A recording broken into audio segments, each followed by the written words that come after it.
Savostima Korori, it's well known in Namibia because it's near endemic and it's protected by the law. It's protected by the law itself. And it's very easy to identify among all the other species. It looks very close to the Moringa or to Aludagodoma, the quiver tree, but this one has too much big stem. And it's like a succulent plant. It stores a lot of water in the stem itself. And this tree can stay for 2 to more than just without water. It store a lot of water in the stem. They came close and you can see it's peeling.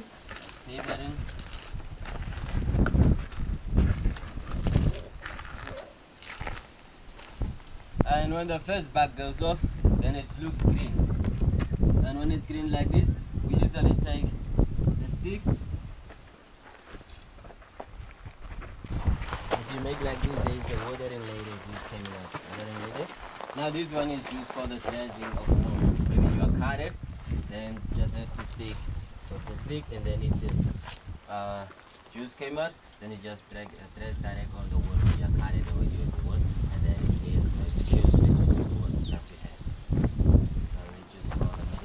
And the berries that it gets, the local people like Damara people, they used to eat the berries of it. Just eat the berries, and they eat the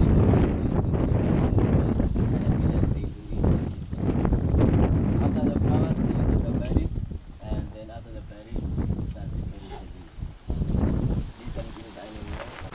Now this is the same trunk from this tree, and on this tree we have something which is very different on the tree itself. Now this tree itself is called gravia tenax. Gravia tenax, or in English they call it small leaf crossberry because it's a very small leaf and the berries they have a shape like cross. So it's called small leaf crossberry. But on this tree we have something which is very different. Now this one is called parasite. Parasite, it's a parasite. Call it mistletoe. The birds called pale-winged starlings, red-eyed bulbuls, southern yellow-bellied hornbills, they usually eat the berries of this tree. Because when they come out, they look this green, the fresh berries, and when they become ready, then they change the color to red. That's the time that the bird eats them. And when the bird leaves the dropping on the next tree, then it's where the parasite grows. And the parasite takes the whole water out of the trunk, and then the tree can die caused by the parasite. Because parasite takes the whole water. And here on the top, we have the flowers of the parasite. Now this is how the flowers looks like. And in Afrikaans, they call it firogi stalk. Firogi stalk means matches stick. Matches stick.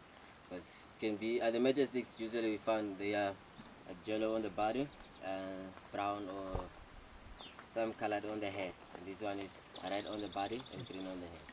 Call it firogi stalk or matches stick.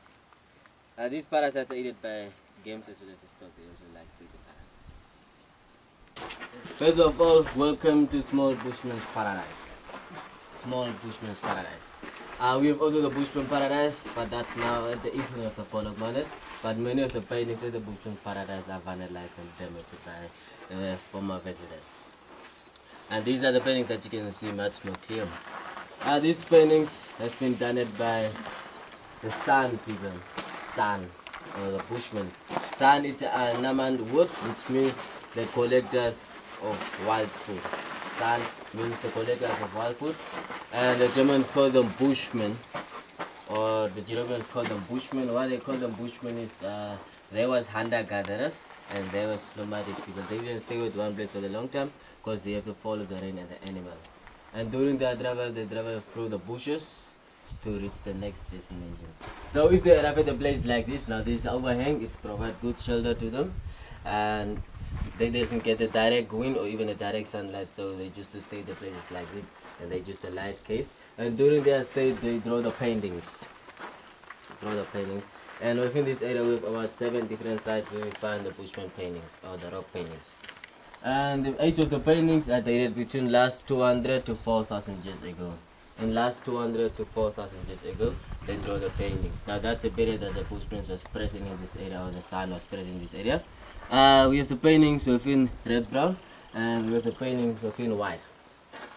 The paintings within red brown, the Bushmen, they take the stone called ochre, you know ochre stone, and they crush the ochre stone, and when the stone becomes in powder, they mix it with the freshly slaughtered animal's blood to draw the paintings.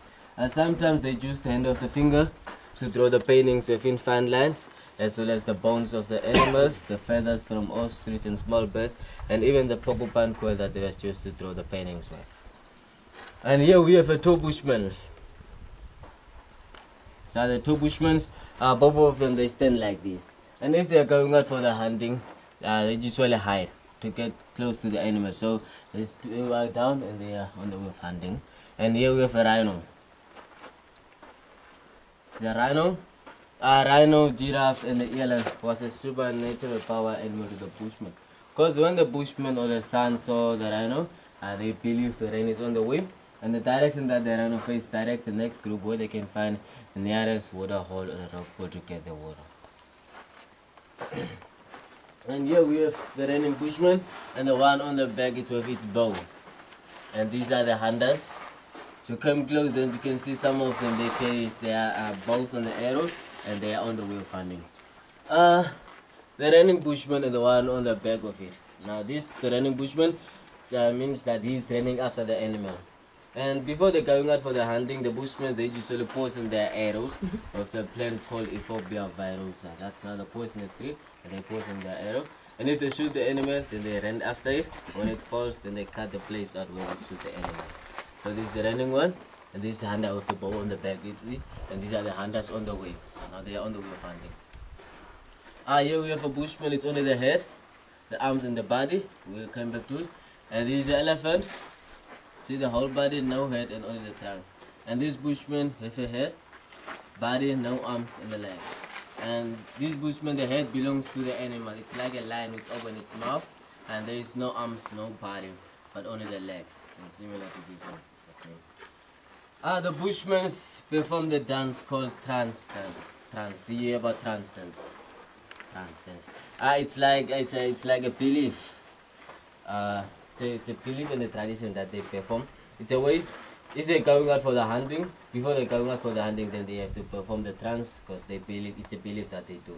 And they dance the trance dance for 3 different purposes: for successful hunting, rain remarking, and healing of sick person.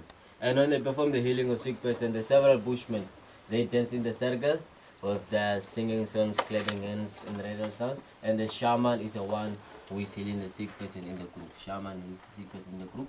And when the group enters a trance, they cannot control themselves because they feel like they are dizzy. While he's busy to draw the lion or the elephant, then the mind changes. Then he just see the picture of lion or something else, or even like this. When he's busy to draw the animals, then the mind changes and he see the picture of human being, and he draw the half part of human. And these paintings like this is called half animal and half human. So they enter in a trance, and the pictures that they see just change from what they are busy to draw. Maybe he's busy to draw the animal, and they draw the head of human being. So it's where they enter in the trance and they cannot control themselves. And down here we have a lion. This is a lion, king of the animal. And here we have a zebra. Now this is within white. This is now the zebra. The paintings within white, the bushmen, they take the white milk from the ephobia trees and mix it with the ostrich egg yolk white and draw the paintings within white. Any questions about it? How did they determine the age? 4,000 years. How did they determine that? Because in the last 200 years, the Berg Damaras or the mountain Damaras came in this area, and that's the time that the Bushmen leave the area. And it's dated between 4,000 to 200 years. So in that period, the Bushmen was present, but it was a different groups. The one groups make 25 people, men, women, and children make the group of 25. And it might be that the one group came and just draw this rhino. It might be in 4,000 years, and then they continue. And the next one came and just draw these hunters in 3,000 years, and then they continue. And so it's dated that long period take it.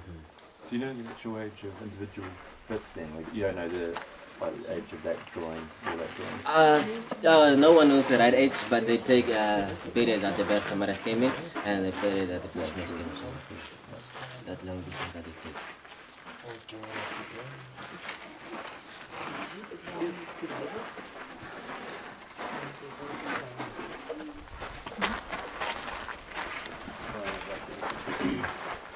Damaras and Bushmen and the Namas, those are the tribes who use the clicks.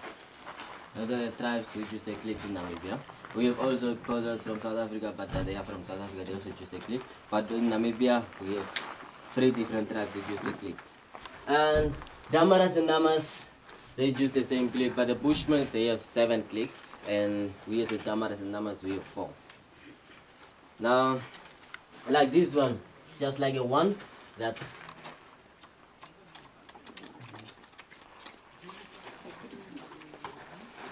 and 2 ones close to it, that's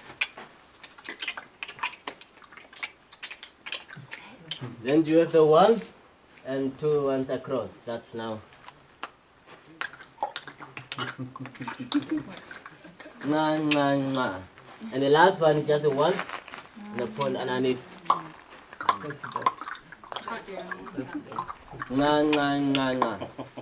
Nga, nga, nga, nga, nga. Are we going to be touching on Nga, nga, nga, nga. Now that's the clicks that we choose. For example, I'm a Damara Nama speaking guy, and if I meet with my friend Damara and then I greet him, then I say first of all Madisa. Madisa, that's the first click, it will be easy for you to know. Madisa. Madisa means how are you? And if you respond, it's fine, then you say Tangya. Tangya. Madisa, Tangya. Then for Tangya, then we just this click. Tangya. Tangya. Yeah. Yeah, it's gonna be difficult for you. And like for example, if I'm a Nama, I am Damara board, and I want to propose the Nama lady, and if I meet her for my first time and tell her that I love her, then I say Ngam Sidagia. Ngam Sidagia. That's I love you. Ngam. And if you just say to the man, if the lady say to the man, then you say Ngam Sidagia. Ngam Sidagia, that's for the man, and if the man says to the lady, then you say Ngam Sidagia. Hang on, what's the difference? And for example, for these 2 ones which close to each other, I'm thirsty and I need water. I want to ask water. Then water in our language is kami. Kami. Kami audre. Can you help me with water? Kami audre. Kami audre. Kami audre. Kami audre. Kami audre. And it's dinner time. And you came together on the table and you say, Hidan, Mure, let's eat dinner time. Hidan, Mure. Then you do this one. Nga, nga, nga, nga. Sounds delicious. Nga, nga, nga. Basking Nasa. Basking Nasa. I'm going to work on that. What do you tell a girl on the second date? On the second day. If she say I love you too, then you go on. Want to go to dinner? Yeah. Yeah, then you go for the dinner. Then you go for the yanga. Maybe while you are busy to propose it, then you get thirsty, and you say, "Come out there." Then she helps you with the water, and then you get hungry, then you say, "Oh my out there." Then you go for the dinner. And Try that. and you want to leave, then you say, "Undagira, undagira." Then you just say, "I'm going." That's so cool. It's quite difficult, man. And the Damaras and the Bushmen, they doesn't understand each other. Yeah, it doesn't understand each other. Because the Bushmen, they have 7 clicks, and the way that they pronounce is also different from us. Like, it's totally different from us. Yeah, that sounded completely Yeah. I wanted to say that was good. Can you do the 7 clicks? Oh, no. It's difficult. And even the way that they write it's completely different. Like we say nga, and they write the ones like these lying ones and so very different from the that they write. Ida, ide. Tango, me. Tango. Tango. Tango. Tango. Is it fine? Tango. Tango. Yeah. Tango. What is yes? Yes. Anua. Anua. Never thought I'd say English was easy. Anua. And if you say thank you very much, then you say Kai Ayos. K-I-O-S. Yeah, that's There's no it. click? Yeah, no click. K-I-O-S. You can make one if you want. K-I-O-S. Just gonna carry a clicker. Like Marisa, it's about click. But if you respond and you say Kangia, then Kangia is with click. Marisa, Kangia. How are you? I'm fine. And you too? Satina. Okay, let's go. Tidak iri. Tidak iri. If you are ready, how are you? Tanya. Or if it is bad, then you say Taya. If it is bad, maybe I ask you Marisa, then it doesn't feel okay, then you say Taya, it's bad. Or if it is fine, then you say Tanya. Tanya. Bad and good. Okay, guys. Now this is also one of the trees well known in Namibia because it's juice-able, very, very juice-able. This one is called Camifera glaucison. Camifera glaucison. In English they call it blue leaf cockwood. Blue leaf cockwood. It's cockwood. Very, very good smell, no? The tree itself, when the tree becomes dead, then the trunks of the tree becomes very light and very easy to carve the things out of it. Usually they carve the baskets out of it, the animals, and they then sell it to the foreigners like you guys. But the trunks or the smell that you get from this trunk are the local people like Hereros, Damaras, in the area that they have this tree. Usually they take these such small branches and then they put it in the water before they bath for 10 to 15 minutes.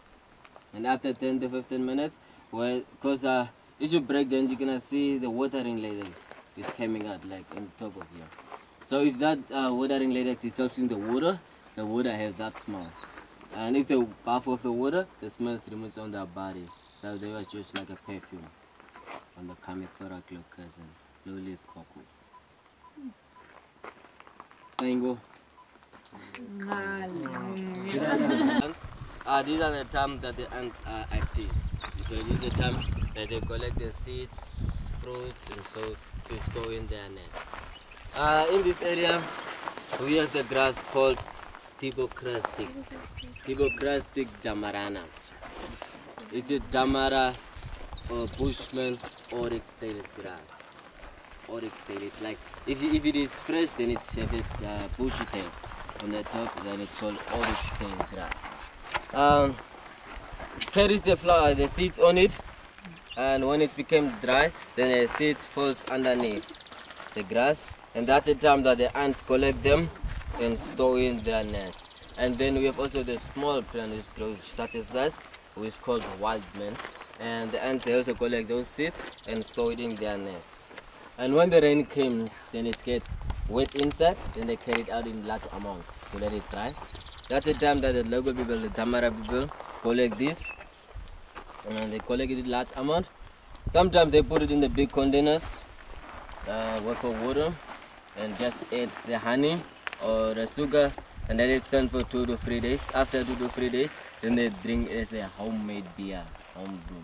And after 2 to 3 glasses, then you feel, oh, something is going on with me. And even those seeds, they take them and then they roast it and then they eat it. It's also very good for eating. Are we together? Are we together? Tanya? Okay, guys.